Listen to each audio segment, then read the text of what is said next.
Hello team, welcome to another ATP Geopolitics video with myself, Jonathan M.S. Pearce. I say another one because my goodness, I can't stop producing content at the moment because my goodness, the world is going to hell in a handcart. Crazy stuff is happening all over the world. Ukraine, I think, as I keep saying to you, is at the center of the spider's web of global geopolitics. And I think you can probably put any big event at the center and work things out from there. But I really do believe that, that the war in Ukraine and Ukraine's plight is central to the future of the entire world. And it's a shame that in the United States of America at the moment, as we can see from their vice president, from the Secretary of Defense and the president himself, they might have different views on the importance of Ukraine. And we're going to talk somewhat about that, no doubt, and what Ukrainians think about that with my guest today, who is omnipresent in the world of reporting on Ukraine. He has his, in fact, let's, before I let him introduce himself, let's just throw out some of his socials. Here he is on Twitter, you can, or X, you can find him at Caolan Rob, also on Blue Sky, Caolan Rob again. Go and find Caolan Robertson. He is a reporter involved. I didn't realize how thoroughly involved in Byline TV he is, and there's, I'm sure we'll talk a little bit about Under Deadly Skies, which is a project he was involved in. But anyway, that's enough of me waffling. Thanks, Caolan, so much for joining us. Can you let my audience know who don't know who you are, like who you are and what you do, and how you found yourself in Ukraine?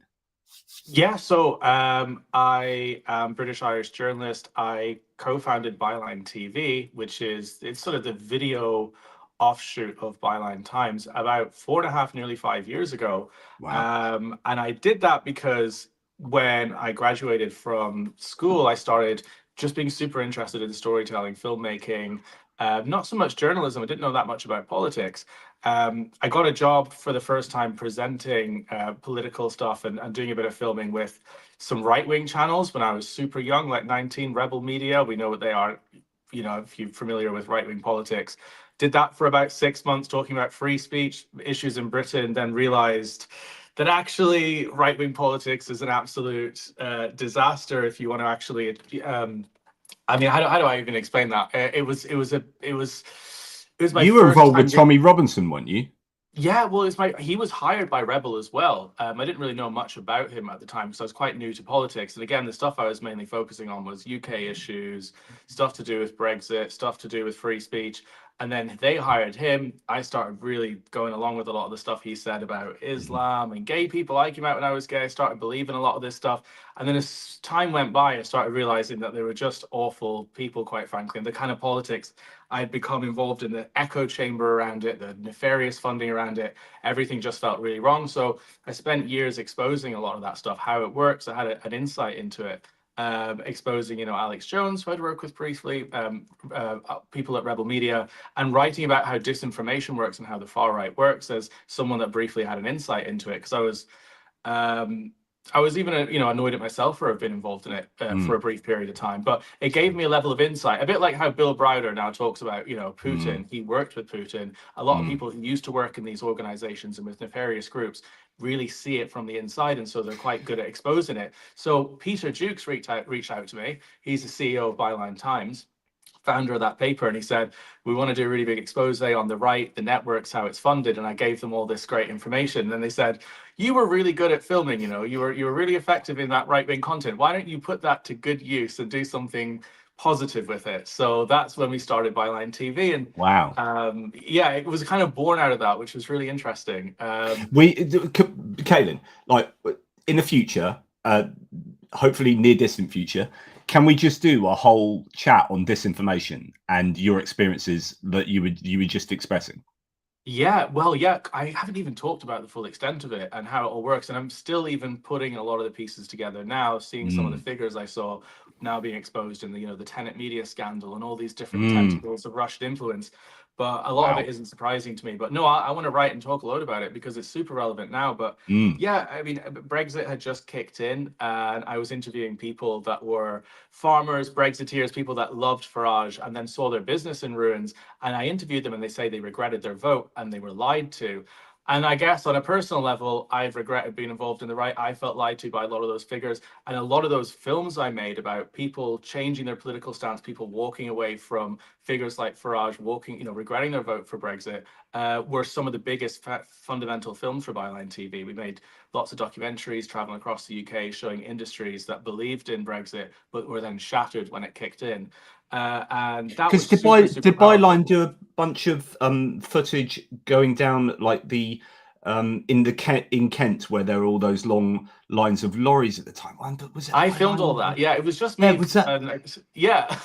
Wow, I've watched Yeah. way more of you than I realised. But I was always behind the camera Yeah. because I was good at filmmaking and editing and putting stuff together. So there was a fisherman, I don't remember him, called Ian Perks, and he said, he stood in somewhere in Devon, and he was like, Boris Johnson promised that when Brexit kicked in, we wouldn't be able to hire enough staff because we'd have so much work, we'd have so much fish, we'd have so much things to do. And he said, actually, we now need to hire more staff because there's so much more paperwork and my business is in ruins. And I found all these people.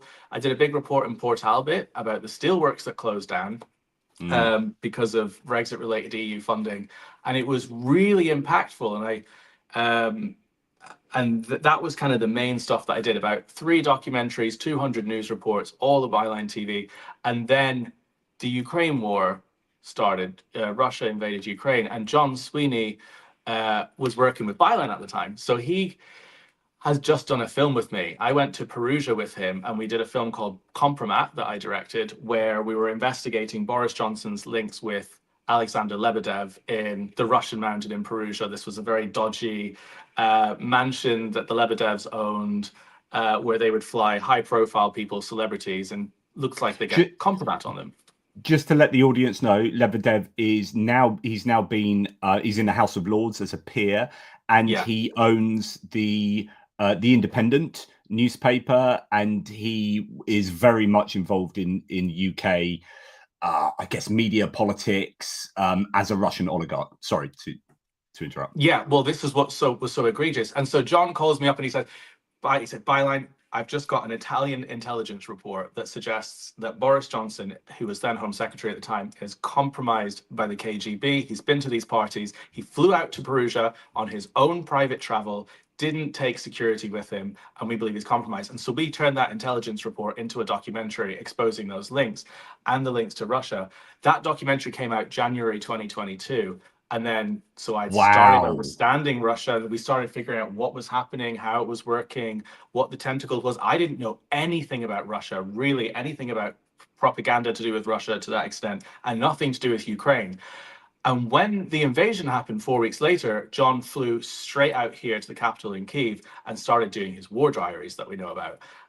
Every day one, the Russians are at the gates, this. And I remember just calling up Peter, calling up Byline, saying, I got to go to Ukraine and cover this because this feels like the follow-up story to this Russian influence, this stuff that we've been doing. John said, you got to get here now. And Peter said, Caolan, you've never been to even a protest, never mind a war. We're not sending you to Ukraine.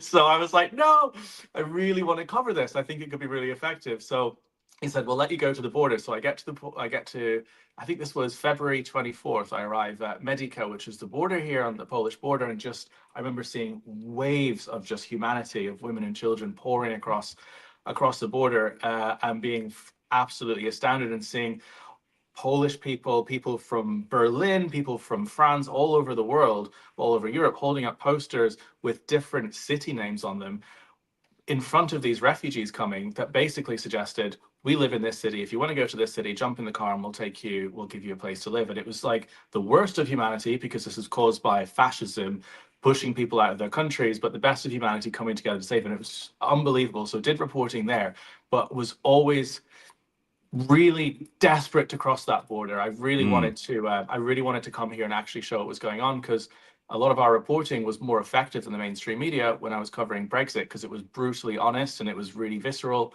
and I could package it really well. But about 11 months went by. I did lots of interviews with Bill Browder, lots of different people documenting the war. It was really hard to capture it not here. And it comes up to the first anniversary of the war, and Peter calls me up and says, all right, Caolan, I think you're ready to go to Ukraine. You can go for 1 week. and you have to stay in Kyiv and do a quick film with John. It's And been a long week. Great. Been a long week, mate.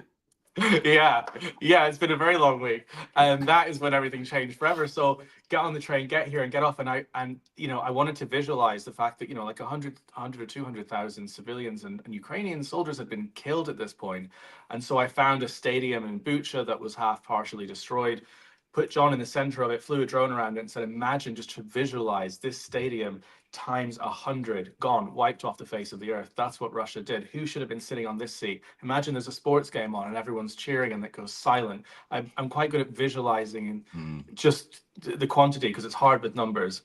And that was really effective. And I was getting ready to go back to the UK, and I went to Buena Vista, which is a bar a few doors down from here. I don't know if you know it, with John.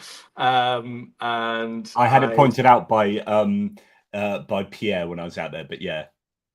Yeah, it's a Colombian, and these soldiers and volunteers were all sitting at a table at the back, and I just started speaking to them, and they said, we just come back from the front, and we're trained not to go near cats and dogs that might be wailing on the side of the road, because the Russians, when they retreated, put mines in their stomach to kill rescuers just trying to rescue them. Children are advised not to open teddy bears because they're mined. And I couldn't quite comprehend just the actual brutality of what was going on. And I guess I wasn't as informed as a lot of other people on the fact that this wasn't just a war between two armies. This was Russia versus fucking children, everyone alive here. And it was I was shocked at myself for not even realizing how bad and serious it actually was.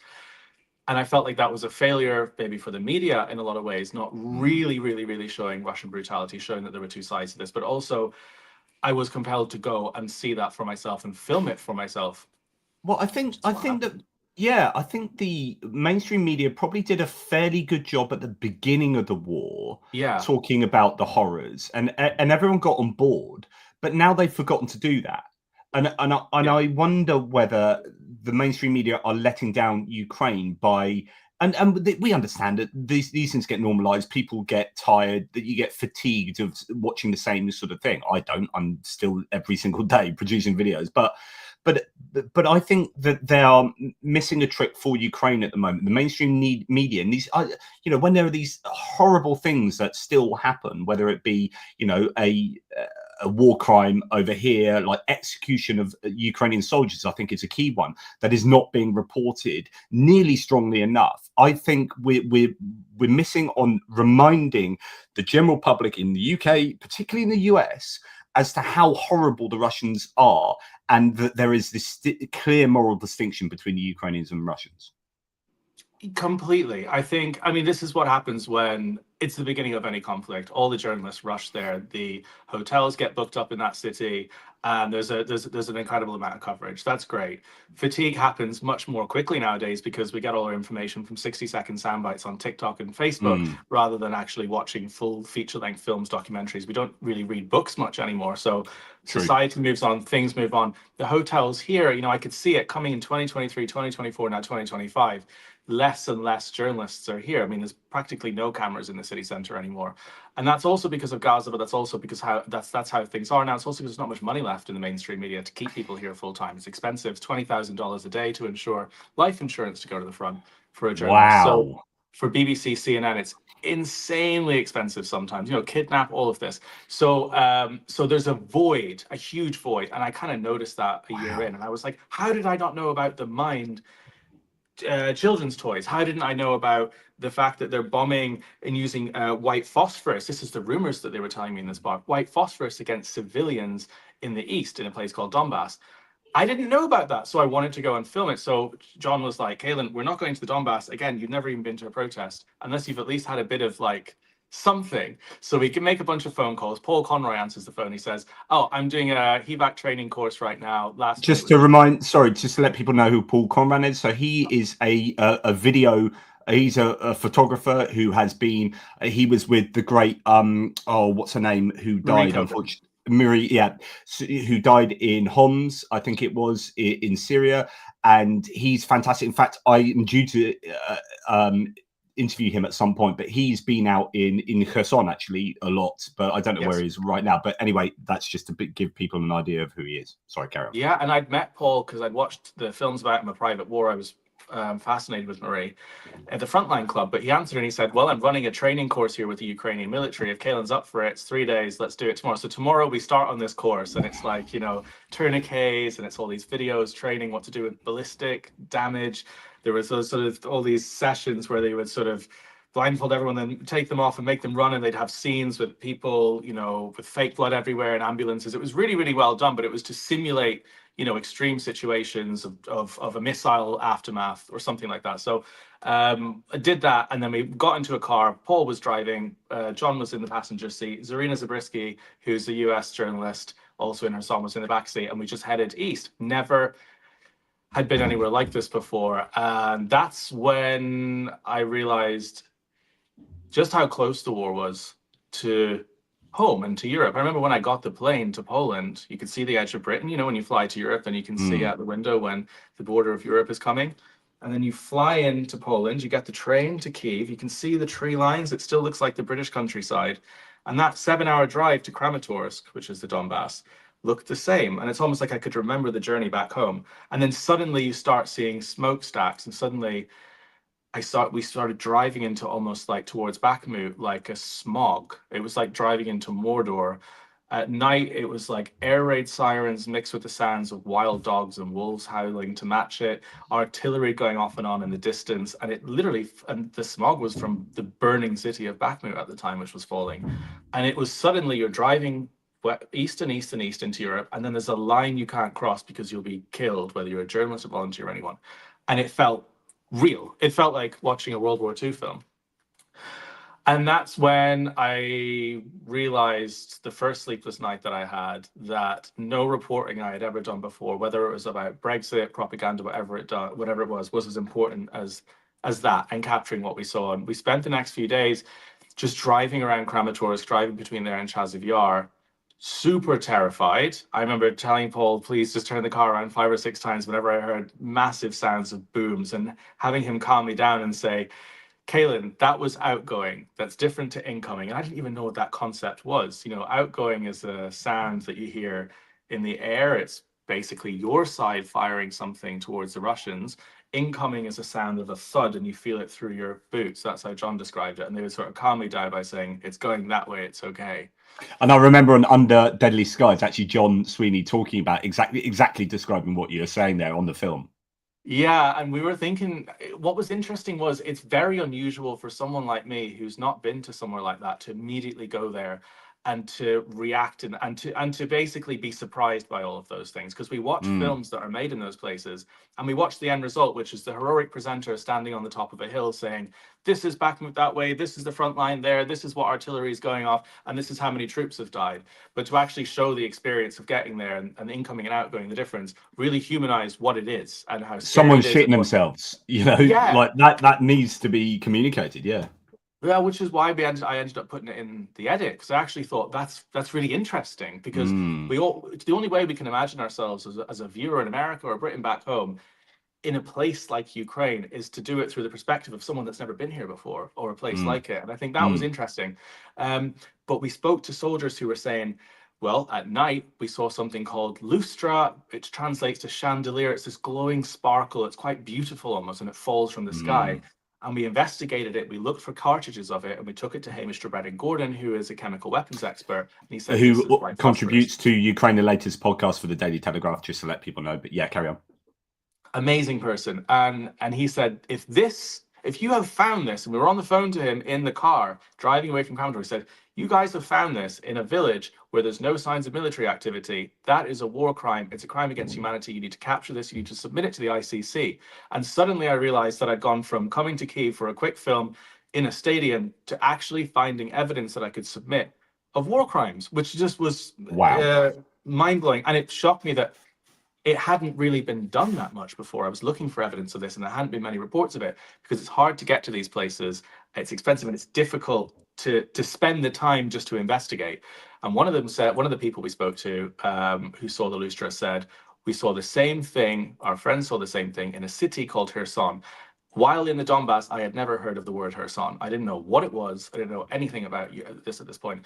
So we drive from there to Kherson, we get in, and just before we arrive, Zarina says, put on your flak jackets because the city is loud today. And I was thinking, this doesn't make any sense because Kherson, from a distance driving in, looks like a cosmopolitan built-up area. It's got like skyscrapers, tall buildings, and high-rises. It looks like Manchester.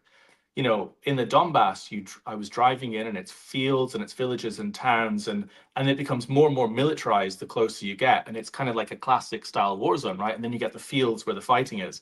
This is like a major city where the Russians are on the other side, and I couldn't get my head around this. And Paul turned around and he said, Caolan, it would be like if the Russians invaded London and they got pushed back to the South Thames, to the south of the river. They set up bank there, they set up artillery and drones, and they started firing artillery into London, into Big Ben, literally from the other side of the River Thames.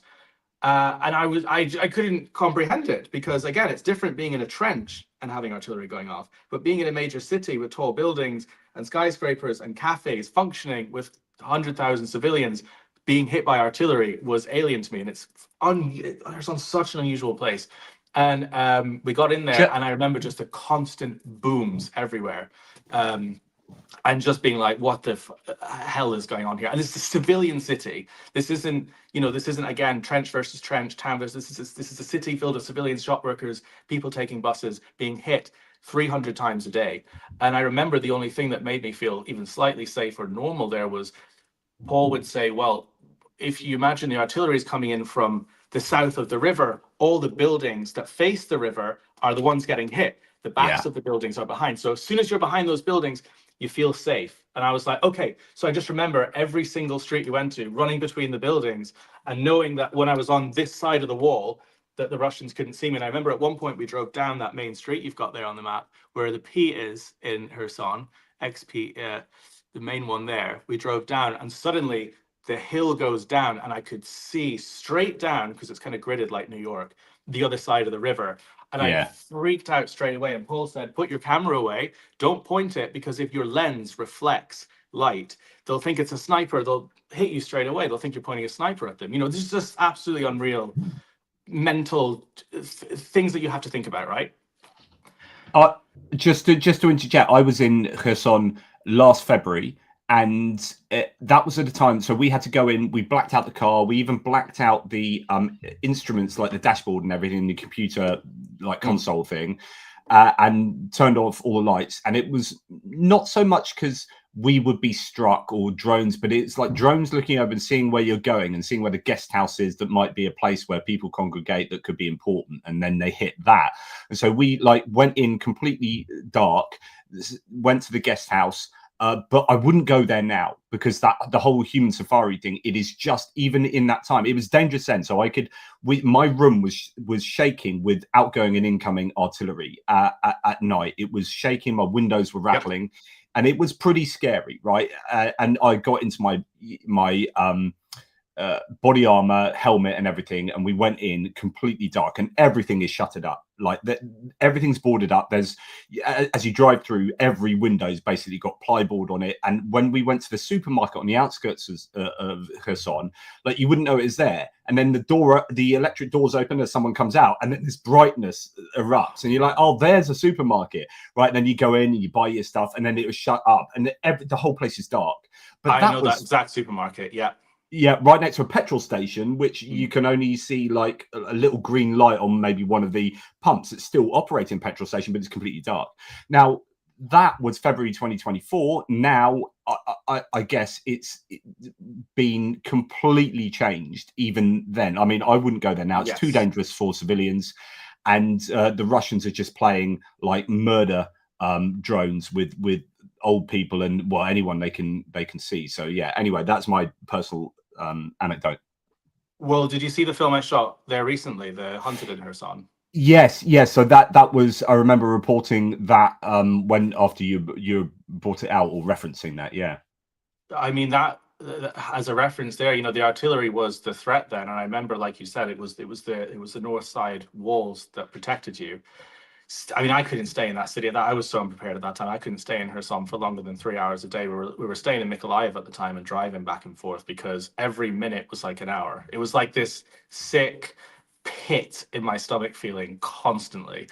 And it's like, it's weird because, I've always been I've always, whenever I had therapy or whenever I've, just thought about how to process the world, to follow your instincts and to follow your gut about life and about everything. And in situations like that, the point is to ignore that and to ignore every single physical reaction inside your body to physically what's going around you, and to cut yourself off from it and to stay focused. So that was just out of control, unreal. We interviewed torture victims. We went into this cellar. It was like something out of a gothic vampire movie. I mean, I've never seen anything like it, where it was this inhumane torture chamber that was set up by the Soviets that was so inhumane. When Ukraine gained its independence, they shut it down and boarded it up. When the Russians took Kherson, they opened it back up and threw regular people back inside. Civilians in Kherson who just happened to look at soldiers in the wrong way, who just happened to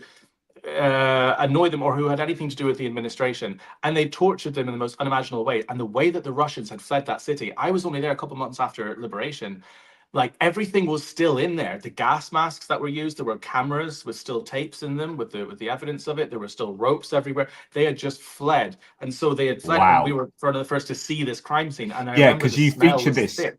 you Yeah. feature this in Under Deadly Skies. So I'd invite, and by the way, please, guys, I watched this through Bylines TV and paid Byline TV to watch this, because it's a good organization. You can see it in a number of different ways, but I just advise, putting the money straight to Byline TV. So go to Byline TV /Putin documentary and watch John Sweeney and Caolan, experience exactly what he's discussing. Sorry, carry on.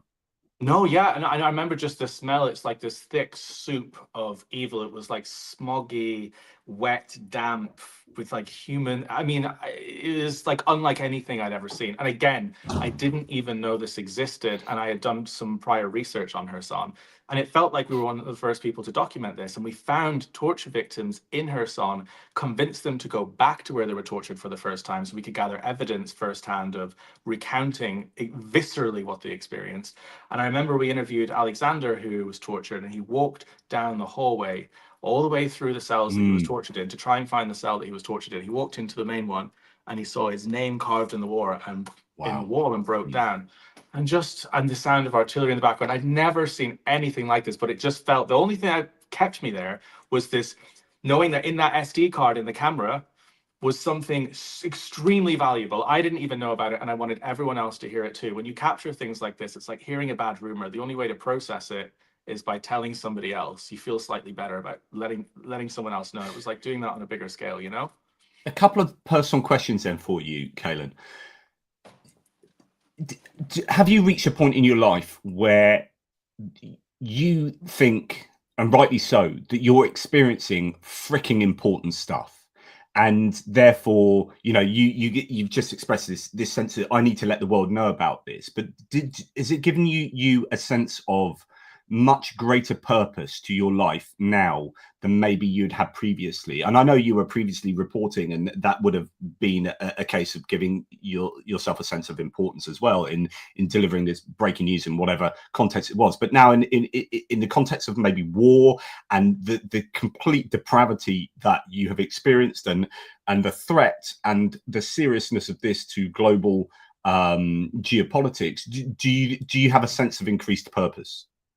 Yeah, I think in those moments, I mean, the second I saw the evidence of white phosphorus, the second I saw Alex break down in that cell, there was no going back from that. Like, I remember I wanted to go back to London, go back home to Ireland, and just get away from everything, and maybe get back to reporting at one point, because I'd found it so stressful, the nights in Mykolaiv, really not wanting to go back at some moments. But I think I realized that it's almost like in Lord of the Rings, when, if you read the actual book, the Shire is burned and scorned as soon as they set foot in Mordor, because the analogy is, once you've experienced and gone on a journey like that, home is never the same place. And that's what happened when I got back to London. I spent 6 months editing this documentary, and I couldn't actually return to normal reporting. That's why I left Byline full time as well, in a lot of ways. I mean, I'm still doing reports with them. I'm still doing submitting stuff with them. I do a lot of work, but I don't run it full time anymore, because my head stayed in Ukraine and home disappeared. during all of those times. It just didn't exist. I would go to cocktail parties. I would go out in Soho. I'd go and see my old friends, and I couldn't engage in the same conversations I was having. Drama in London. What's next for media? What's next for the Labour Conservatives? Everything just sounded mute. And so yeah. Well, so the second part to my question was going to be, are you also, although you've talked about how you're afraid in Mykolaiv to maybe go back to Kherson or whatnot, is there an element of the excitement of this? Because I think about people like Paul Conran, who his life is going to incredibly dangerous places and reporting on it as a photojournalist.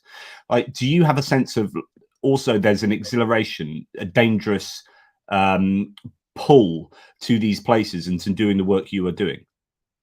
No, I don't like it. I mean, I've met a lot of journalists who run off that. They get a kind of a thrill in a lot of ways, and that's fine. If that means that they go to those places and they gather evidence and good reports, fine. I don't care what the reasons are.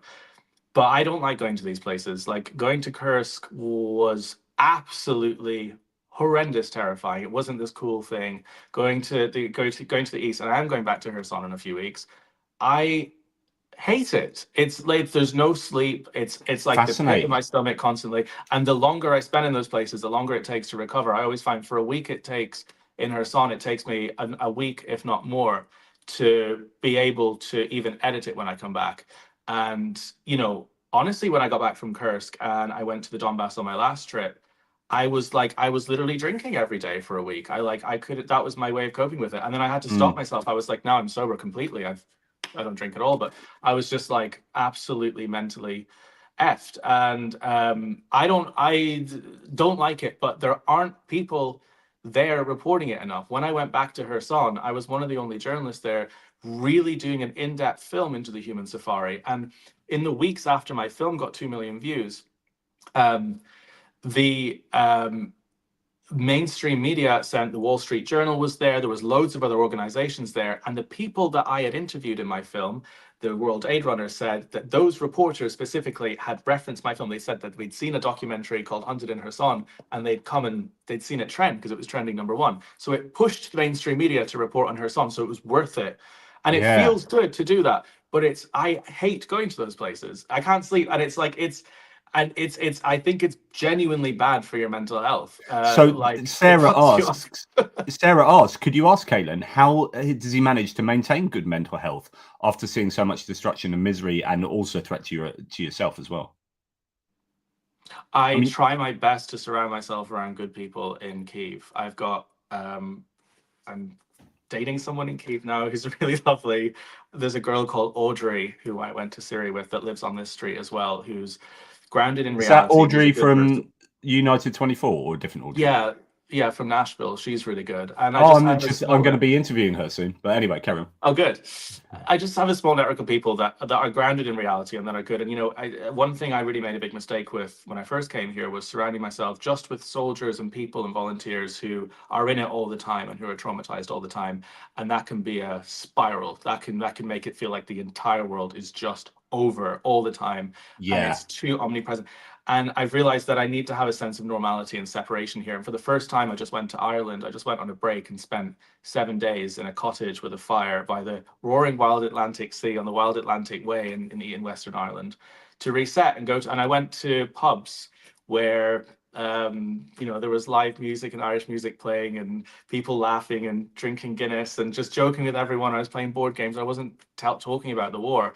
And I came back here now with a new sense of calm and happiness and positivity. But John said that the reason he's not here in Ukraine full time and he goes back to London is because he said, Caolan, you have to have one foot in the real world because you will lose your mind if you don't. And one of the reasons that I can talk about how shocking the crap that is happening in this country is because my reference is, as a normal person, this isn't normal. This is crazy. The human safari is crazy. Whereas a lot of journalists or volunteers that have experienced this and lived here full time are not surprised by it. And they don't see it as surprising. They're like, well, you know, I meet journalists at the front line and there's a massive thing goes off. And they go, well, yeah, what do you expect? It's Russia. And I go, no, what you expect is Russia. This is crazy. This is happening in Europe. This is not how it should be. And that's why the reports do quite well.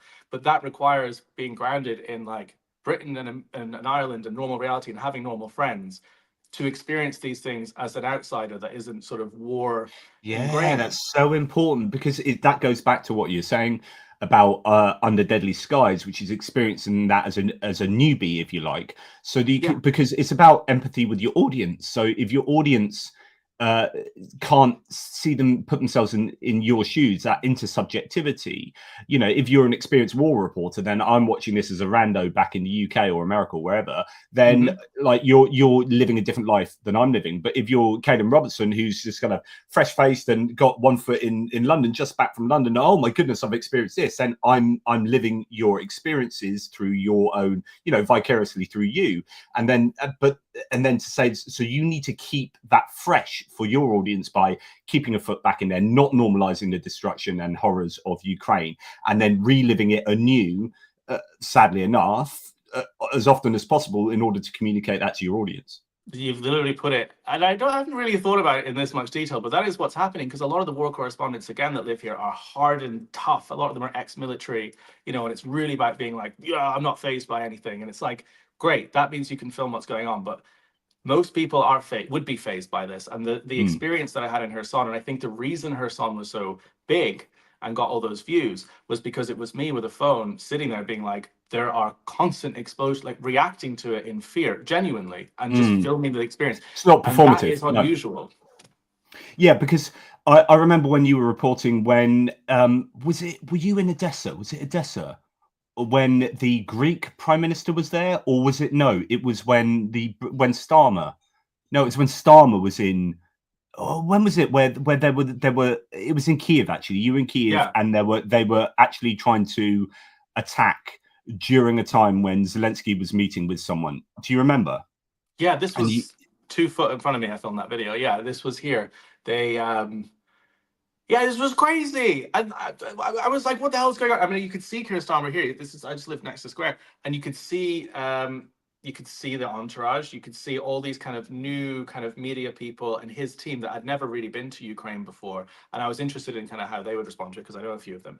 And then suddenly there's like massive air defense. So my friend is standing outside the intercom when this is happening, and she called me and she goes, Caolan, I've never seen panic like this in Kyiv. Like, everyone's running into the intercom really scared. Like, and I was like, yeah, because suddenly you have a group of people who are like the kind of Prime Minister's comms team, not war correspondents, hearing explosions and stuff. So it's, you know, that is shocking. But the journalists that were here were like, yeah, air defense. And I was like, no, not air defense. This is crazy. Like, there is a drone hovering above you know, the UK Prime Minister, and there is massive explosions. This is not normal. And I think that's why that video did well too. I wasn't exaggerating. I was like, genuinely, this is crazy, and this is why they were running around. And it wasn't really reported for what it was. You know, stuff, when an air defense goes off, a lot of stuff falls from the sky. There's a lot of hot stuff that lands and crashes, cracked windows all over the place here. That could have killed someone in his team or him. I mean, it's super serious. So but yeah, that kind of relates to what that is. When I was in Kiev just recently, a few weeks back, where we met at a there was a gig that was raising money. That was one of the times we met. We also met when Jonathan Fink was giving a talk with a Ukrainian philosopher. But but anyway, that's by the by. I made our team stay in Hotel Ukraine, which is on the Maidan, which overlooks, it's that big old Soviet hotel that overlooks Maidan. And even though it's actually a bit of a crappy hotel inside, it really needs a good lot of investment. But it's like a Soviet style hotel, and because it overlooks the central square, and it has its own air raid siren and air raid announcements. Whenever there are air raids, you know about it. You're woken up big time. And what I wanted the guys that came with me to deliver the vehicles, who hadn't been to Kiev before, I wanted them to experience the kind of visceral reality of what happens during an air raid, and actually being woken up and having loudness around you, and being scared a bit, even though ostensibly you're quite safe in the center of Kiev to some degree.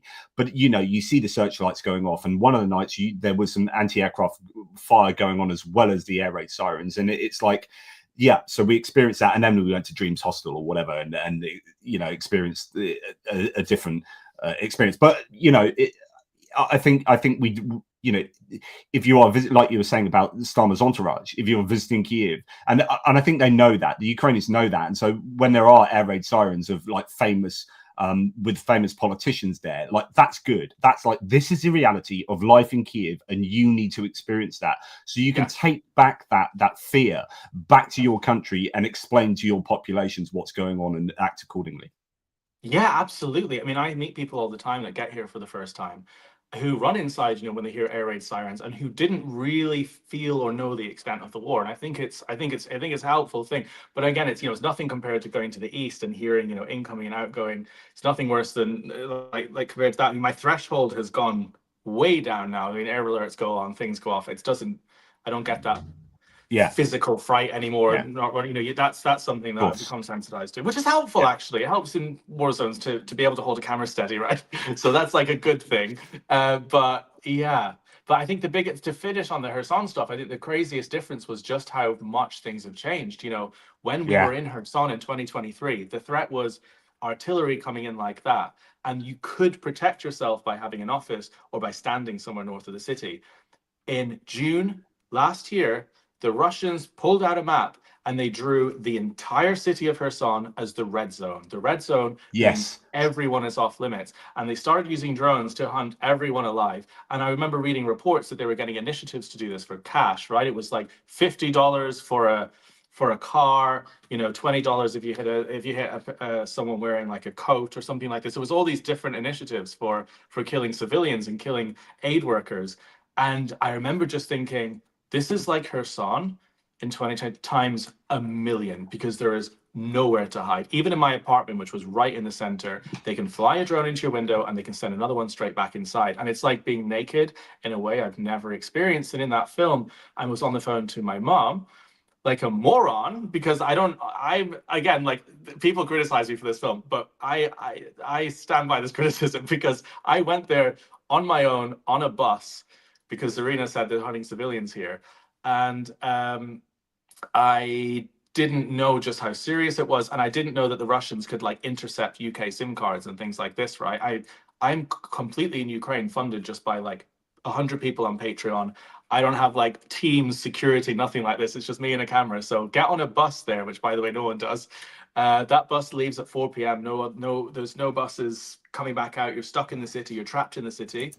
And the drones can find you anywhere. And when that drone was hovering above my head, after I was on the phone to my mum, they'd obviously intercepted the phone signals I was getting as a UK SIM card.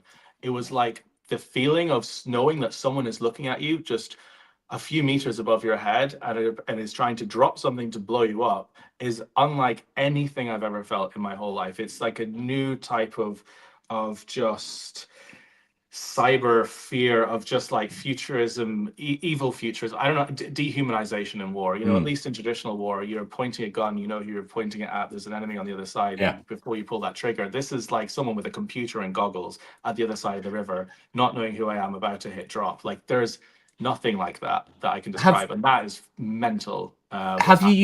Have you ever come across Tochny and Brendan Kelly? So Brendan Kelly, Tochny is a group of people that do data. That Andrew Perpetua puts maps together Ukraine of the war that they're totally as accurate as, I think better than Deep State to some degree. And they also do work in looking at visually confirmed losses, and also one of the data analyses they have done. If you look at their posts, Brendan Kelly has done a number of different articles on the attacks in Kherson, and that red zone you talked about. They were trawling the Telegram channels from Russians to actually get that evidence, and they were the ones, as far as I understand, that put together that understanding of what was going on. So preying on the innocent, drone pilots circle like vultures over Kherson's most vulnerable. The Hounds of Zed is a really good one. These are really, really good articles that particularly Brendan, if you're interested in what's going on in Kherson, that Brendan has put together, and including with all the data analysis of how who's doing it, what they're doing, and what the effect it's having. So it really, really incredible work. If I just click on this one, this is, you can look at the ages of drone casualties. Wow, this is amazing. I thought you would have known about this because your circles of content really freaking overlap here. So Brendan Kelly is someone you really want to get in touch with about this. So drone casualty running totals, looking at geolocation, looking at the methodology that these drone pilots have for taking out people, and then understand that here's exactly turning the red zone blue. So that's the red zone,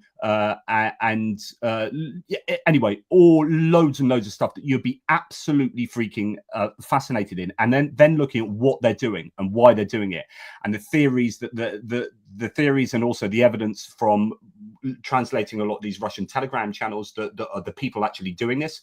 So it's training, it's terrorism, it's psychopathy, it's all these things. So some of these units, then you can see them get taken away and put on in the Donbass, and actually they're training in Kherson by killing civilians, and how to follow a vehicle, and then it stops at a traffic light, and you're getting a sense of how to operate your drones in that environment, and then you can supplant it over to there. So anyway, I'll send you Brendan's details, because it'd be fascinating. Yeah, do send that, because again, I'm just planning my follow-up trip now, because at the end of Hunted in Kherson was about how nature is the last stand of defense for civilians in Kherson, and it's the leaves on the trees. And civilians told me there, it's like they said, but they're dropping petal drones.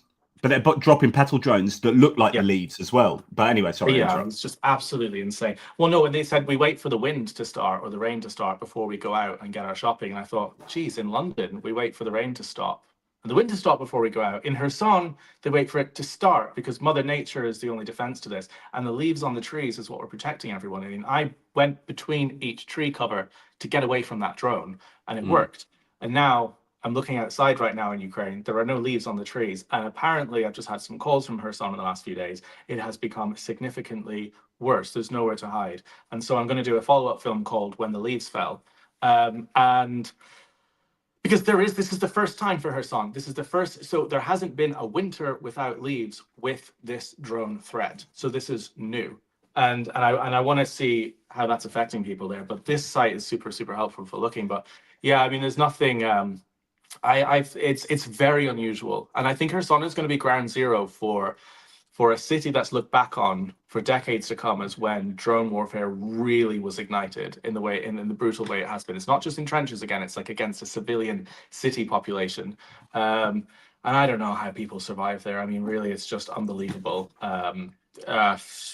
To go through that every day. And the people in the film I spoke to, this was what, one of the times I get so depressed in Ukraine or so out of energy is I remember that the woman at the end of this film was saying, every single time they hit us with a drone, every single time they drop a bomb in Kherson, it makes us stronger and it makes me hate Putin more. This was like a 90-year-old woman who had just relearned Ukrainian to tell me this. And if people in this country, you can kind of feel it all around you, have this like constant drive to survive. It's addictive. You can feel it all around you, to innovate new drone technology. People that are working events are now creating drone warehouses all around me, and they just all have this unity and drive. And it's like, okay, if I'm depressed or bored one day because I can't get editing done, you can feel that around you, and it's kind of motivating and inspiring. But geez, that's amazing. This is great from Mark Biscu. So Mark Biscu is a kind of British Canadian Ukrainian, so Ukrainian living in Canada with his wife Olena, and Olena went to university, I believe, in Kherson.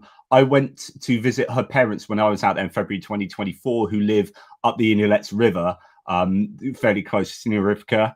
And and it was just wonderful meeting her parents. But thank you for introducing Caolan to us.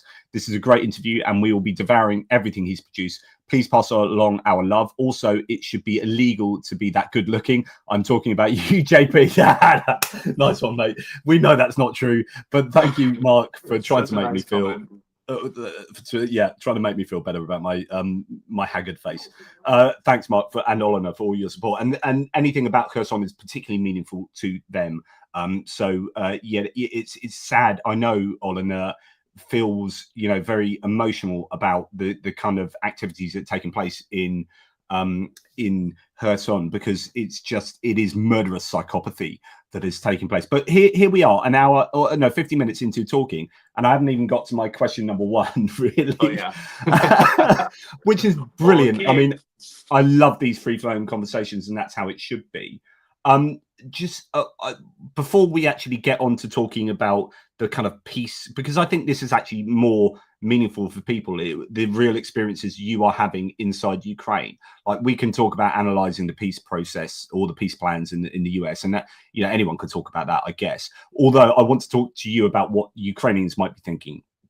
But before we get to that, you went to, I mean, when I go for a New Year's celebration, I think about, oh, well, I could go to all these lovely places. I can maybe hop on a plane and end up in, I don't know, Prague for New. You went to Syria for the New Year. Yes. What was going on there? Well, I woke up. I didn't do something. I just need to remember where I was. So I think it was late November. The story started to break about the rebels making advances in Syria against the Assad regime. I didn't know that much about Assad except for through Paul Conroy that we talked about earlier, who had told me that, you know, it was this dictator in the Middle East who was, you know, basically committing all these horrendous war crimes against his own civilians. And I remember John telling me that there was a huge connection when we were in the tunnels of Kherson between the torture that he had seen with the gas masks by the Russians and the torture that he had seen in Syria under Assad, backed by Russia. And he was like, this is from the top of the Kremlin. It's an evil exported around the world. And it was to do with a film we were going to make called The Elephant, which is symbolism of this gas mask. That's what they call it, the type of torture developed by the Russian army and how it's the tentacles of evil around the world. And I thought, if Assad actually falls, and I turned around to Audrey at the time, the United 24 journalist, we were in the back of a taxi on the way to a party, then we should go to Syria, because there's going to be like 50 years of silent cover-ups that Russia backed, that Russia also tried to cover up, that we can expose and we can link to our reporting in Ukraine. And it could be like an amazing opportunity. And she was like, yeah, let's do it. And Assad fell, which was actually still pretty shocking. And I remember I walked out on the square here in the snow and the church bells were ringing really, really loudly. And I made a quick video and said, the church bells are ringing behind me, which is symbolic because it feels like, you know, this is a huge humiliation for Putin. You know, he's not, you know, he hasn't been able to take Kyiv. He's lost his major military base in the Middle East. This is a terrible day for Russia, and it's a great day for Ukraine. And that had 3 million views. It was like the most viewed tweet I'd ever put out, and people really resonated with it. And I thought, God, that's interesting. People are really interested in content about this and hearing the Russian perspective, because not enough people were talking about it. Like, if you looked at the media at the time, it was a little bit about Russia, but it was mainly about Assad and his failures, and it was mainly about his legacy. But I was like, guys, Assad is in Moscow. Why is Assad in Moscow? Why didn't Assad go to Dubai? So, you know, why didn't he go to where his wife lives? And like, he went to Moscow because this is Russia linked. So I said, I want to go to Syria, and I want to talk explicitly, exclusively about Russia's involvement, what they tried to cover up and what they did. And I wanted to focus on that 2018 chemical attack, because that was one of those big misinformation propaganda tools that was used by the far left and the far right that the Kremlin pumped out. And there were always suspicions about it. This was in Duma in 2018, 56 civilians killed by barrels dropped of illegal gas onto a residential street in North Damascus. And Audrey and I have not been to conflicts on that side of Ukraine. I'd never been to the Middle East. So this was, you know, first time Middle East, it's doing it on extreme mode, right? Yeah. And so we call our friends in Damascus, and we were like, you know, reporters and stuff. We're like, how do you get in? And they were like, well, we came in with Channel 4, you know, in an entourage through Jordan, through this and this. We don't know how it'll be for you. What is your security? What's your team? And I said, well, we were thinking of getting a taxi from Beirut Airport to Damascus. And they were like, cool, who's your team? I was like, no, it's just me and Audrey. They're like, what? Don't come to Syria. And I was like, no, it's fine. They said, Caolan, the prisons haven't just been emptied of political prisoners. The prisons have all been emptied. Hundreds of thousands, if not millions of people, all criminals as well, have been emptied onto the streets. There are no police currently in Syria because the government fell and anyone associated with it is gone. So all the prisons are empty. There's no police. Oh, and by the way, it's Syria. So I was like, oh, I think we can do it. So me and Audrey come to this apartment about a week before New Year's, and we open a bottle of wine and we say, let's just book it. And we go on Skyscanner and we're looking at all these different flights. Obviously, there's no flying over Syria. So we find the best way to Beirut, book the flight, and call local taxi companies. We called a guy that knows a fixer there, and we just said, let's just do it. Let's just go. Let's just see what happens. Which was kind of wild, but I had this like massive instinct feeling that I just needed to go there. I had all those views talking about it. No one was talking about Russia, and I just felt like I needed to go.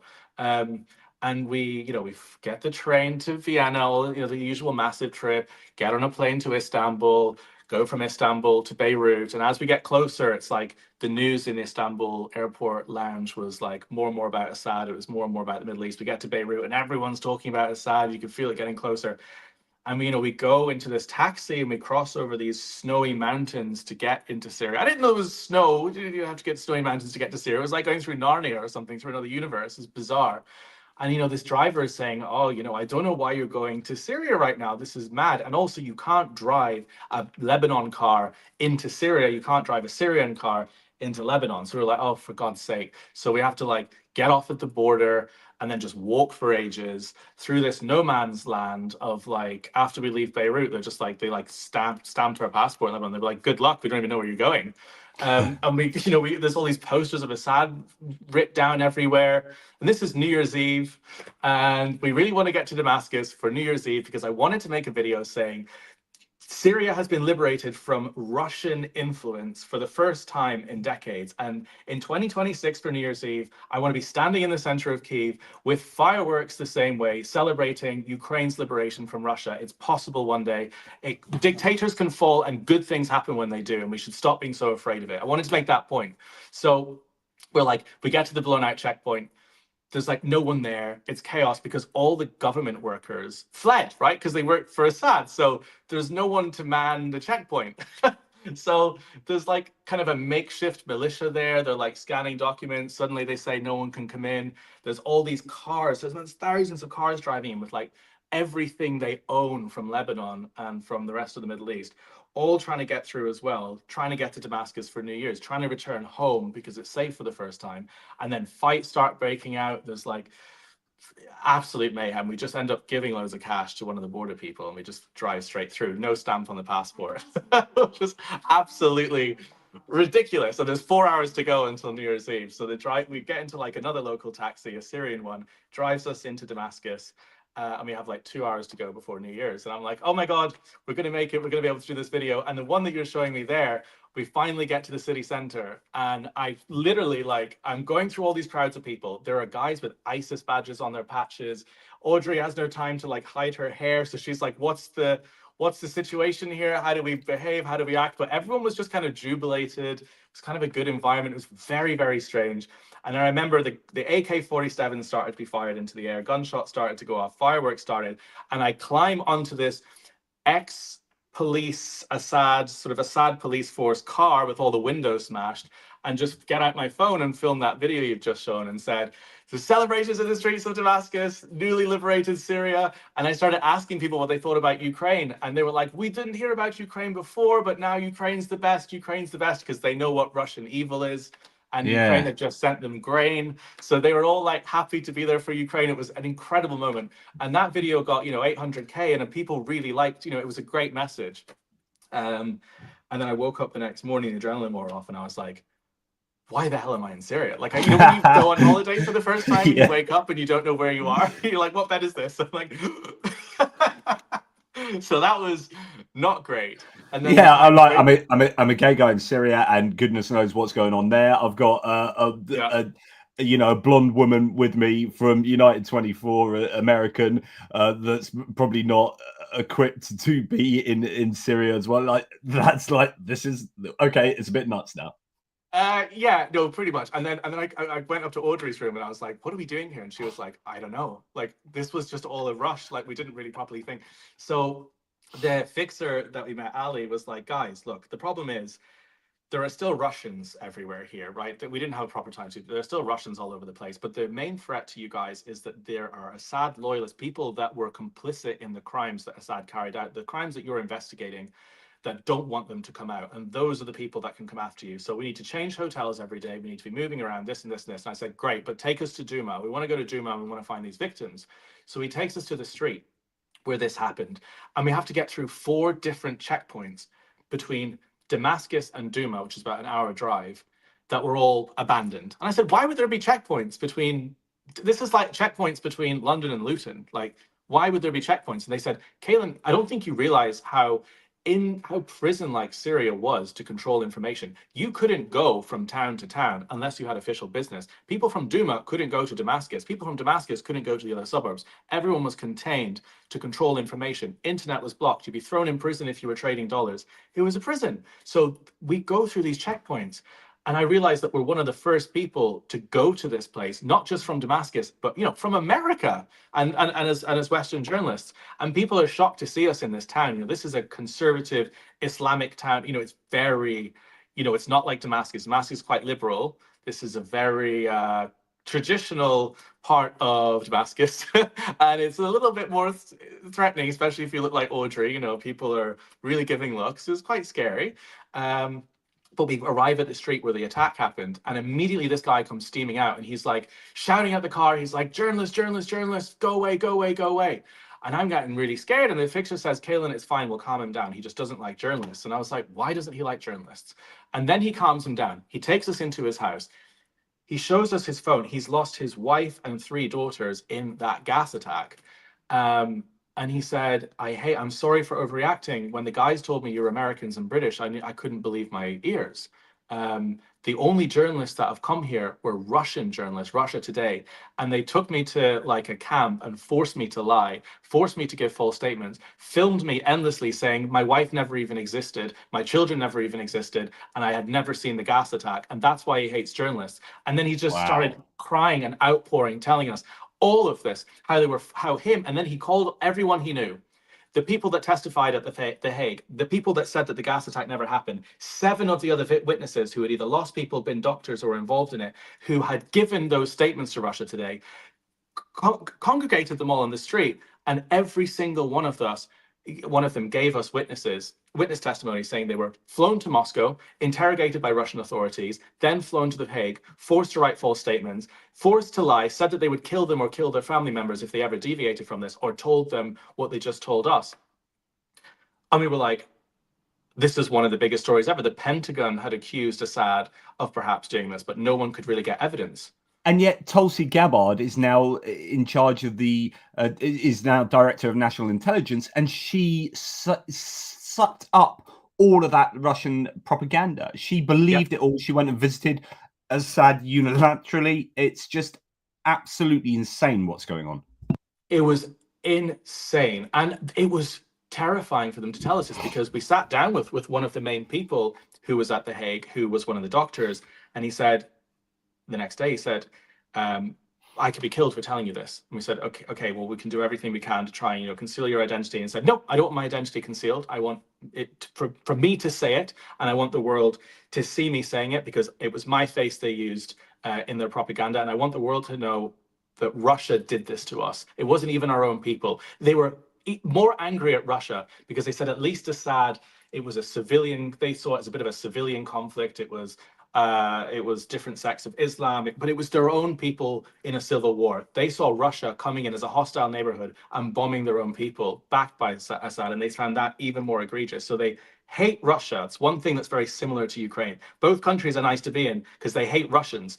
And I asked every single one of these people who testified, one of them was a teenager to us, why did you tell us this? And they said, because truth matters, because people need to know what happened here.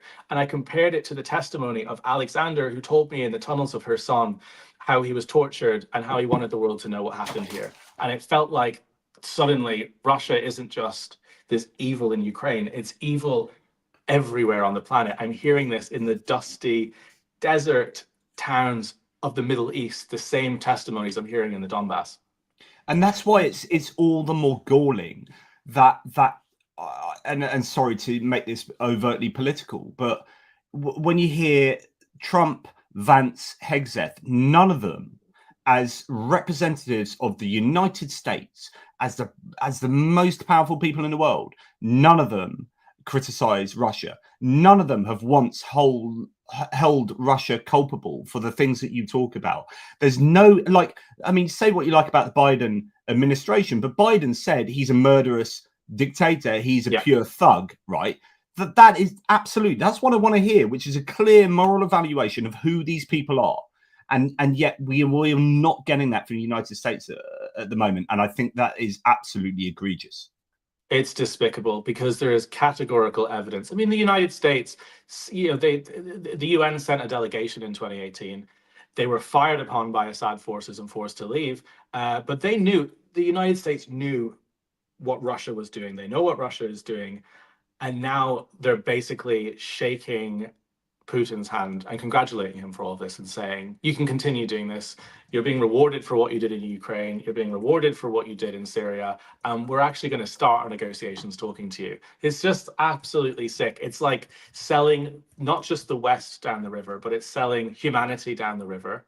It's completely evil. It's incomprehensible, especially when you see this stuff firsthand as well, and you hear stories of people who had to watch. Like the doctor that I interviewed said that he had to watch. Sorry, the first man that I interviewed, he described in this documentary I'm bringing out as running to the back of his house. His 3 daughters were in his arm. His wife had already died in the front room, and he was holding them from the gas, and he watched them all take their last breath. And this is what Russia is.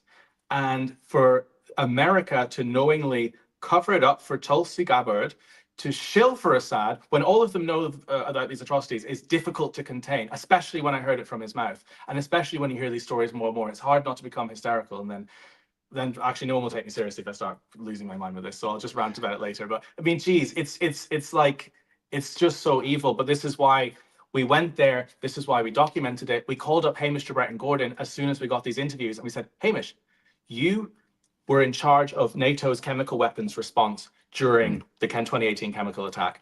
How damning is this information? And he said, Caolan, if you have found evidence and flight logs like you have that they were flown to Russia before The Hague, that they were interrogated, you've got these testimonies, this will be used to reopen the case, and this could expedite these people out of Syria and have them retestify at The Hague. And he was like, this is invaluable evidence. And what you have found with Audrey is what we have tried to get out since 2018. And yet you guys just rocked up like across the board without no disrespect to you. But this is total respect to you, which is like, yeah, we got some vague plans of doing this. We're going to take a real risk. We're going to rock across the border and we don't really know how we're going to do this. And yet there you are, and because you are there, these people are freely giving you that damning evidence that is so valuable. That's just insane. I didn't expect anything like that. Honestly, I thought the biggest thing we would do there was that video talking about New Year's and how great it is that Syria is liberated from Russia and Ukraine should be next. That was what I thought we were going to be doing. And then maybe talking about Duma, but we didn't expect to find anything like that. And Audrey and I went back to the hotel that night and we were like, this is insane. And we were Googling and there was no other reports from anyone else in our videos that we could find anywhere. We were supposed to be there for 3 days and we canceled the return flight. We stayed for a week and we said, we're just going to stay here until the story plays out, until we found every single witness. We went back to do that every single day. This hasn't been released yet. It's in a documentary I'm still editing. And we left early, actually, because the last person we spoke to was the 3rd doctor who was treating babies who was forced to lie at The Hague. And about 15 minutes after our interview with him at his surgery, he called up Ali, our fixer, and he said, I've just received 2 threatening phone calls, speaking from me with a Russian accent saying, we're going to find you, don't ever give an interview again. The Russians knew that we were there, me and Audrey. Wow. And they directly threatened him. And he said, I don't want my face in this film. I don't want anything in this film. And we captured all of this. We recorded the phone call. We recorded the follow-up. We've got evidence of all of it. And we decided to leave Syria early. I didn't sleep that night. I had my chair up against the door of the hotel room. I was expecting at any point someone to come in and just take us out. And so what we decided to do was we got our key findings, the 3 most critical interviews, and we decided to upload them live that night to Twitter. It got about 200,000 views, just the testimonies in a 10-minute video, because we said, if anything happens to us, and we said this at the start of the video, if we get our footage seized, if something happens to us, we have to get this footage out of Syria. And there wasn't the bandwidth to upload the raw stuff to a cloud. So we just put it out there, which made it so much riskier as well, because suddenly, like, we're there putting it out, which we've been told not to do. So we uploaded it, didn't sleep, got a taxi out of Syria the next day. You know what was kind of weird was everyone that I met was pretty amazing in Damascus. They were people who had different political sects, different sects of Islam, some Christians, 2 Jewish people. And the one thing that united them all was that they were free to breathe again, that they could speak again for 56 years. Yeah. Every generation grew up under this dictatorship where they couldn't breathe, they couldn't speak, and now they could again. And it was chaos. You know, it's not just the government police that were fleeing, it was the traffic wardens. The traffic was crazy because they were government employees, so there's no traffic lights in Damascus. It was traffic wardens, and there's no waste management, so there was just piles of waste at the side of every street. But things just worked, and people were happier. And there were fruit that was banned before in Syria with import taxes. There was bananas that you couldn't have gotten in from certain regions, and the markets were full of life again. And there was a mountain that the sun set on the last night that we were there, which was Assad's mountain, and the entirety of it was closed off to the public. And it was just this ominous place. And we drove up to the top of it, and it was full of people having barbecue, celebrating, dancing, looking out over the streets of their country, their capital. And I remember asking one of the civilians there in Syria, how does it feel looking out over Damascus free for the first time? And they said, we felt like tourists in our own country before under Assad. We felt like we couldn't even visit our own public parks. And now we're looking over our Damascus, our Syria, which was beautiful, sorry. And then we and then we left the checkpoint. It's just, the people are fucking incredible there. And we got across the border, and suddenly we got to the checkpoint and everything was perfect. And we get into this checkpoint, and there's all these new employees at the checkpoint, stamping passports, checking IDs. And in those 10 days we were gone, they had completely reestablished order, and they had an official process. And I remember seeing buckets of white paint everywhere. And in the old checkpoint, there was Assad posters everywhere. It was kind of a dark mustard green. And suddenly it was all white. And I suddenly remember the smell of fresh paint as we left Syria. And they were like, why is there no stamp on your passport? I was like, you guys don't know how it was last week. That's beautifully symbolic, though. That's beautifully symbolic. Like, that's such a powerful metaphor, isn't it? That as you leave, just in those 10 days, as you leave Syria, the smell of fresh paint, this is a fresh start. This is a new Syria that is emerging. Let's paint over the past in order to start a new future afresh. That's absolutely wonderful.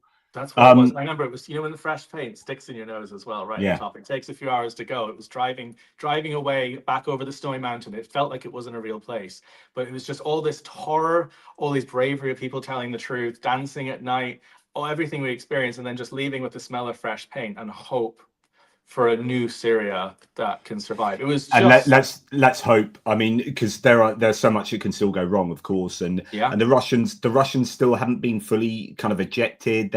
I think there are issues with sanctions remaining on Syria from the West, which then allows Russia to elbow itself back into Syria. And then, you know, I think the foreign minister's married to a Russian, and you know, there are certainly some challenges there. Of course, there are.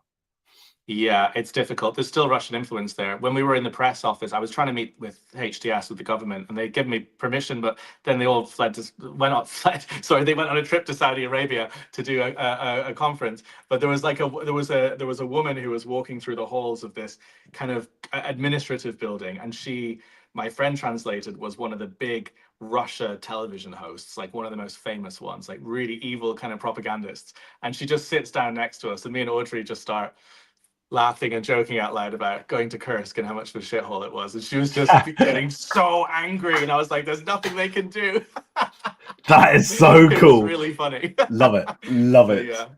Well, okay, so let's, as we kind of meander towards, well, something of a conclusion at some point, I want to talk to you about what the Ukrainians feel and what you feel about the kind of peace plan, the Trump administration, because I listen to you on LBC News. So I often have either BBC 5 Live, but often if I'm doing short travels, LBC News just gives me the news like whenever I want it.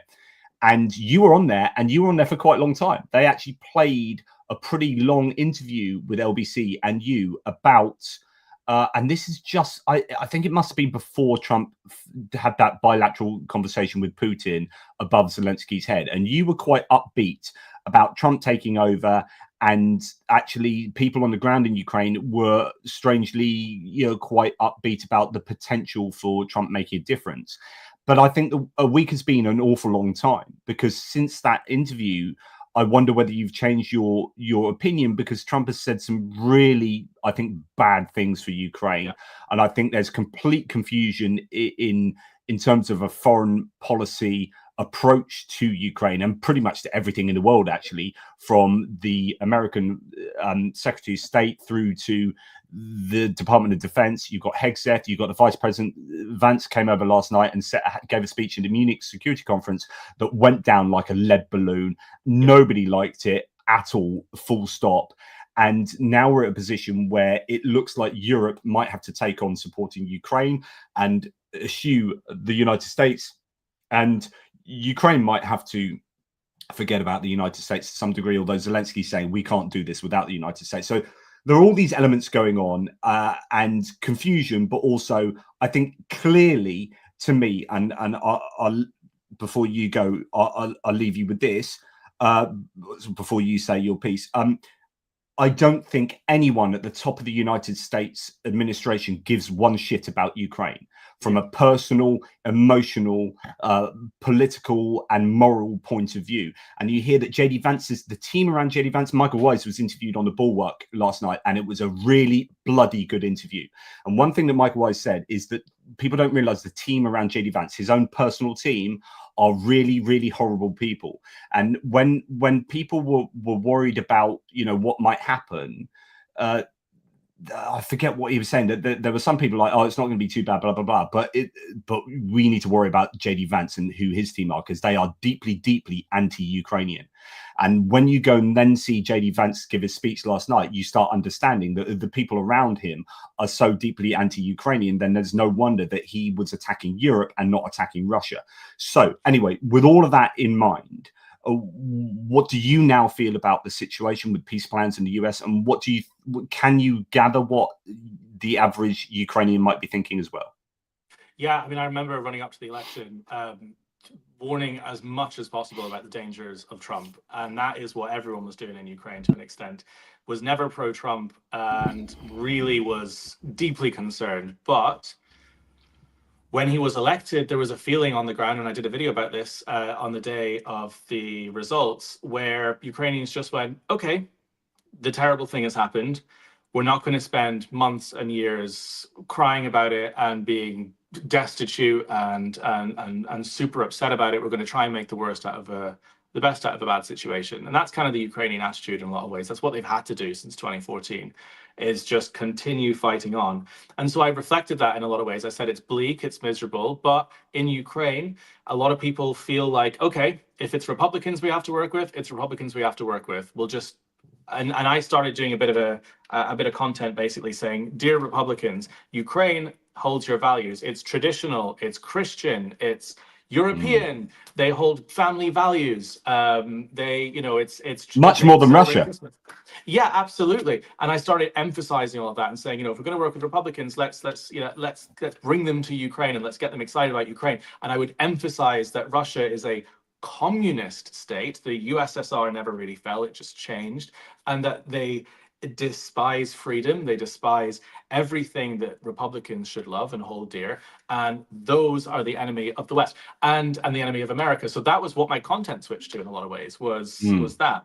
And so when I did that LBC interview, I basically said, hopefully there'll be a situation where Republicans might realize just how terrible the situation actually is with Russia, how it's much more complicated than what you read about on X. And hopefully, because Trump's such a narcissist, because Putin's such a grandstander, that maybe he'll want to prove a point. And I did a lot of this on the back of Sebastian Gorka, who's in Trump's team, who said, if Putin doesn't pull out, then we're going to arm Ukraine to the teeth. And I thought, okay, interesting. There's a possibility here that Republicans might actually do that. And that possibility disappeared the second the delegation arrived here in Kyiv with Jack Posobiec. Do you know who this is? So right, and this is really important. So Jack Posobiec is Pizzagate guy who is so fundamentally anti-Ukraine. In fact, he was claiming that he had a hit job being put on him, that there's a price on his head from Ukraine, blah blah blah blah. If he's part of the delegation going to Kiev, then I'm sorry, they don't give one shit about Ukraine. And I think people need to understand it. I have people on my threads who are still banging the drum for Trump, still banging the drum for like this administration being the right thing for Ukraine. But if you understand the actual people who are, I'm not talking about Keith Kellogg and John Cole and some of these people who are sensible, but they are they're sort of sidelined. They're the people, yeah, we'll send you to Ukraine, you do your thing. But actually the people that are also going with JD Vance or with Scott Bessant, the Treasury Secretary, who is Posobiec. These people are bad human beings, and they are not good for Ukraine. And you can bang the drum as much as you like in hope that Trump is going to be the right choice for Ukraine. But every indication from the people that actually freaking matter is bad for Ukraine. Sorry, because I can rant for Britain today on that.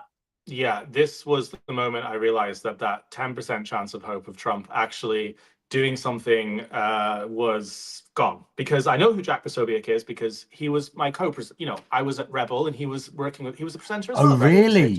I've communicated with Jack a million times, right? He was my colleague. So I know what he is. And again, this is why my past is quite helpful, because even though it was only for a year, I know who these people are and what circles they operated in, and I have got that context. So I put out a tweet immediately saying, why is this man in Ukraine? He has said that Bucha hasn't happened. He has pushed the conspiracy about biolabs, and he retweets Dugan every 3 seconds. And I know loads more about that, and it got 12,000 likes straight away. And that was quote tweeting him that only had 5K. So I started working on a whole deep dive into him and working with Serena on this, because I know who he is and all this, and I'm going to do an expose. But that shows the respect that Trump has for Zelensky, that he would send someone like Jack Posobiec, who said Bucha, which is a 40-minute drive over here with mass graves, that it didn't happen, and he was inside Zelensky's office. It shows they do not give one second of time for Ukraine. And it's not even that they hate Ukraine. At this point, they love Russia and hate Ukraine. To send a delegation like that is almost a threat. It is a disgrace, and that's it. So I've gone full blown. That's it. There's not even a 1% thing from that's fascinating. I mean, Silo Squig here hadn't watched the beginning of this video where you talk about your past, and he still sees you in that past. Proper dodgy character, this Caolan. The thing I'm talking about right now, yes. Yeah, do some research on his past in the alt-right a few years back, and I was like, well, you don't need to do research. You listen to me talking right now. Literally. I mean, but that positioning you had in the alt-right is exactly what is useful right now for knowing people like Jack Posobiec and for knowing, the sorts of disinformation techniques that are so often being used. Absolutely 100%. You are the person to speak to about this. I mean, it's interesting today, with JD Vance's speech, you've had Richard Branson come out as a billionaire, might have some purchase with other billionaires that we might see in the Trump administration. His statement today on Ukraine was really damning of Trump and really upbeat about how Europe needs to stand up for Ukraine, because the Trump administration will not. So I advise anyone you can go to virgin.com and literally look at his blog piece today as a statement on there. You've got Donald Tusk for Poland. Europe urgently needs its own plan of action concerning Ukraine and our security, or else other global players will decide about our future. In other words, the US, not necessarily in line with our own interests. This plan must be prepared now. There's no time to lose. You've got Peter Pavel, the Czech president, saying that there should be a Marshall Plan with gradual accession to the EU, and also that over time the standard of living there becomes much better than in Russia. You've got Friedrich Merz, probably the new chancellor for Germany, saying that the decision on Ukraine's NATO membership has already been made, but he disagrees with the statement that the accession to NATO will be impossible before negotiations with Russia begin. Quote, NATO has already made this decision, and I don't think that one country can change it. And then he started talking about Taurus missiles again. So there is hope within Europe, although it's just not looking good from the United States. Anyway, sorry, I just thought I'd throw them in. No, that's fantastic context. I mean, again, the delegation was all I needed to see. That's it. I don't even think it's worth listening to another sentence that comes out of MAGA at this point. They've made their point. They have rewarded Putin for what he's done by invading the largest country in Europe. That's to give up on Europe. We know what appeasement does. Appeasement is not just what started, but continued World War II. That's America's stance. Fine. The feeling is on the ground now in Ukraine. We don't need them. This country has been through famines, genocide, and the indescribable for decades, for 100 years, and they have survived. They don't need America. It really, really helps, but that's what my friends are telling me who are Ukrainian today. That's what they've been telling me since they saw the statements by JD Vance. And I've been talking to a lot of different people in the city here in the last day, and it's like, okay, we don't have America. We don't have America. Hopefully Europe will step up and support us even more. And that's what I'm hoping for too. And I think that's possible if we look at what Keir Starmer's just said, the resolve, because you also have Europe right now, liberal Europe, is already at knockers with America. America's already pissed off Canada by saying they want to make it the 52nd state. They've already upset Mexico. 51st. They tried to put all these sanctions on Britain. They're already infuriating liberal Europe. So liberal Europe started this on the back foot with the US, and that's why I think it's helping them come together and pool even more to make a point that we're not going to be like MAGA, we're not going to be like the States, we're going to support Ukraine, and I hope for that. And you could well get a regular, as it's being threatened, regulation of X, of Twitter, by the EU. That's looking like that's going to be a possibility. Then you could get regulation on Tesla. You could get, so some people are saying how you hurt the Trump administration is not through having a public kind of diplomatic spat. It's in their pocket. I mean, these are all billionaires. Trump is completely addicted to the markets and to seeing the financial side of things as an indicator of how successful he is. So if inflation gets hammered, if trade gets hammered, if Tesla gets hammered, then you hurt them in the pocket and you say, right, now you need to change your foreign policy because at the moment you are shooting yourself in the foot. So, and you've got at the Munich Security Conference this morning, you had Zelensky giving a speech that was met with rapturous applause, where JD Vance was met with 3 people clapping who were his own team. Zelensky's standing ovation, and he's talking about a European army. So, so this is really interesting that you say that Ukrainians are now starting to think, okay, maybe Europe is our option, because you had the sorry, I'm banging on, but you had the natural resources and US appealing or demanding from Zelensky that they have 50% of the rare earth metals. And now you've got Denis Shmyhal, the prime minister, and the Ukrainians going, actually, we're thinking of doing a deal with Europe, with the EU, because actually it makes more sense if we cooperatively work with the EU to mine these natural resources, and that will help our accession to the EU, help our trading relationships with the EU. So there seems to be a big realignment that might be taking place because the US has shot themselves in the foot. That's exactly what's going to happen. And I think we'll see a huge shift of Europe coming together now, and a new type of support for Ukraine that we haven't seen before, which is possible. I mean, we are spending in the United Kingdom less than 0.1% of GDP arming Ukraine. Russia is spending about 47%, I think. Even if every country in Europe doubled their GDP spending on Ukraine, which would be what, from 0.2 to 0.4, negligible, Ukraine would win immediately. That is everything that Ukraine would need. It's possible. It is definitely possible. And maybe I'm being too much of an optimist, but that's how people feel in Ukraine as well, that it will pull through. And Russia is still on the back foot here. Their economy is still crumbling, despite Trump almost saving it with his delegation. The rubles are now up a little bit. The Black Sea Fleet has been decimated by a country without a navy and without a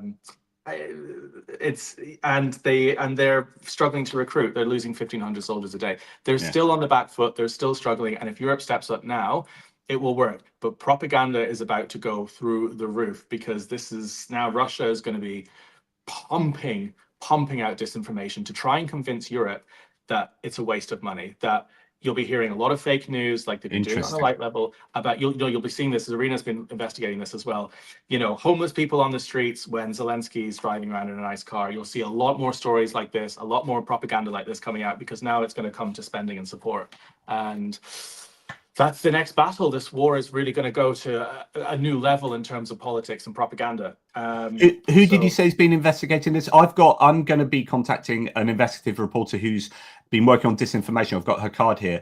Lyubov Velichko, who is a Ukrainian investigative reporter on disinformation. But you were talking about someone else there. Marina. It's Zarina Zabriskie from. She's in Odessa at the moment, but she's been incredible about Russian disinformation and combat propaganda, which is a term that's used in Russia, and that's going to really start to use. They don't need it in America anymore. It's going to really be appearing on our news feeds a lot more in the UK, and you'll hear it through right-wing talking points a lot more. Wasted money, no more money for Ukraine. That's where it's going to start going, because that is the next line for Russia. That's the next threat, is how much support Europe's going to give this country. But I live in hope. Like the Ukrainians, I think that Europe will step up with or without America. Interesting comment here, because when I was in Kiev, I was drinking with JP Lindsley for some time. So Cheryl says, Joe Lindsley, who is basically, his history is in the Republican right in America. He's kind of Irish American journalist. Have you met him, had interaction with him out? I'm sure you must have done in Kiev. Yeah. Well, he was in Odessa. I lived in Odessa before I moved to Kyiv in the summer, 2024. And I met up with him one night, and he wanted to meet me because he said he used to work at Roger Ailes and Fox News. Yeah. And he doesn't anymore. And he looked at my past and he said, "Oh, it's really interesting that, you used to work with right-wing media and now you don't." And I wanted to share that experience with him, what it's like using that inside knowledge and coming out. But we didn't speak for very long. He's in Kyiv now, and I think I was going to hang out with him, but I haven't watched any of his content really. I don't watch content. My opinion is that he was kind of very Republican American, and then has been like anti-MAGA. But my speculation, he secretly is still MAGA, and so he really he's really pro-Ukraine. So I would disagree with Cheryl that he was pro-Ukraine, but now I don't think he's anti-Ukraine at all. He's pro-Ukraine, but his approach, his claim is that we need to be really practical, which is that if you want the Republicans back on side to help Ukraine, you need to understand what floats the Republicans' boats, what floats the MAGA boat. So you stop being all anti them and blah blah blah. You need to bring them on side, which is to understand who they are and what makes them tick. And if you start understanding who they are, then you can kind of practically manipulate them, or not manipulate them, you can appeal to them to get them back on side to be supportive of Ukraine.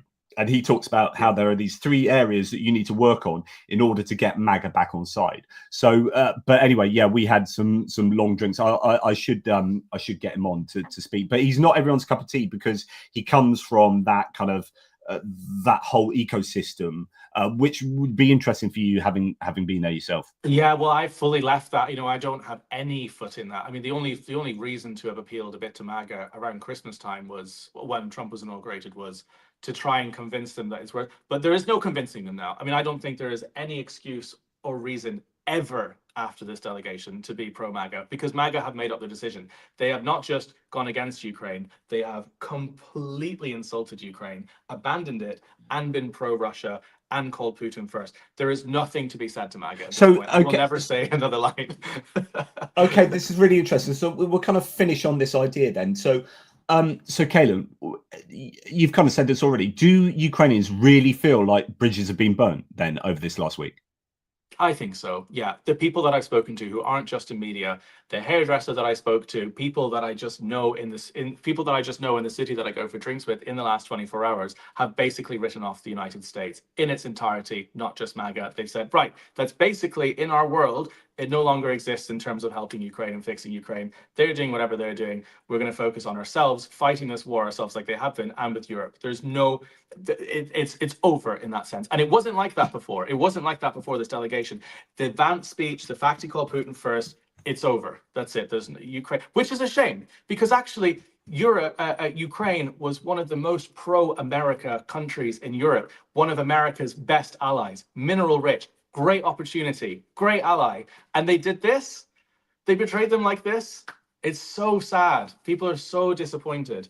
But I don't blame them, of course. I mean, this is it. This is And okay, so I guess then finally, then what do you think about? And I don't suppose you would particularly know, but maybe you do have a few people, a few connections that could be useful. What's your thought on?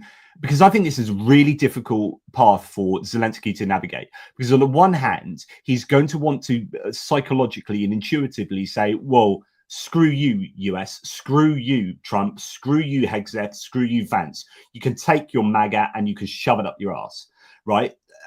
But on the other hand, if he does that, then they will be retributive against Ukraine and they'll lift sanctions on Russia and they could absolutely screw Ukraine over. So you want to keep the US on side whilst also saying, well, you guys aren't going to help us. So we're going to actually put all our eggs in the European basket. So he's got a really difficult job to try and navigate getting the most out of everyone here. And I don't at all like envy him. But do you have any sense of how pissed off maybe people in the Zelensky or in government might be? I don't know anyone in his inner circles, but I mean, being diplomatic is absolutely the right thing to do. Working with what he has is what Zelensky has always had to do. He's had to work with the small amount of support that he's been given too slow. And that's what he should continue to do. That's what great leadership is. My perspective is on the ground is what regular Ukrainians think. That's very different to government. Diplomacy is always useful. Again, if it's about them completely pulling out and having no support versus a tiny trickle of support, the trickle's better than nothing. Zelensky's doing exactly what he needs to do. His speech was spot on. But the focus is now what we have to work with in Europe. And again, that's what Ukraine since 2014 has always had to do. Work with what they have. They hadn't been given long-range missiles in time, so they built their own. They hadn't been given enough drones, they built their own. They weren't allowed to use Starlink to sink the Black Sea Fleet, so they built their own drones. They work with what they have. That's what they're doing now. Absolutely brilliant. And it's going to be fun. Do you know what? It's like a car crash that you're driving past on a motorway. You're like, I can't look. The reason I've been caught in traffic is every fecker's been rubbernecking this car crash. And then you're like, ooh.